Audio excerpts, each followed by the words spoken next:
Ginbasura sang International Criminal Court ukon ICC ang apelar ni former President Rodrigo Duterte nga balis karon ang nauna nga desisyon nga ideklarar siya nga fit agud mag-atubang sa pre-trial proceedings sa iya kaso nga crime against humanity. Ginsa publiko sang pre-trial chamber ang desisyon sini nga nagasiling nga napaslawan ang kampo ni Duterte nga iplastar sang klaro kung ano gid ang ilang nga ginaapilar. Matandaan nga sang Enero 26 sang ginreject sang ICC ang request sang kampo ni Duterte nga indefinite adjournment sa kaso. Ginpanindugan sang ICC nga mga desisyon nga nagasiling nga makasarang pa si Duterte nga maghangop kung ano ang iya nga kaso kag makasarang pa nga maggamit ang iya nga procedural rights. Ang defense team naman sa pagpanguna ni Attorney Nicholas Kaufman ang nagsiling nga nagsalig lang ang chamber sa independent panel sang tatlo ka medical experts kag wala na nagsapak sa medical reports nga ilagin pasa. Ginklaro naman sang chamber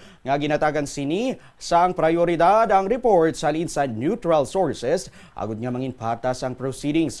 Ginathagban sang korte nga ginrepaso man sang independent experts ang medical submissions sang defense antes sila nagkalabot sa ilang nga konklusyon nga fit pa si Duterte sa trial. Sa separado naman nga desisyon nga ginsa publiko man kahapon nga adlaw, ginaprubahan man sang International Criminal Court ang 500 kadugang nga applicants nga magpartisipar sa proceedings bilang drug war victims. Buot silingon sini, labot na sa 539 ang numero sa mga biktima nga magapasakop sa confirmation stage.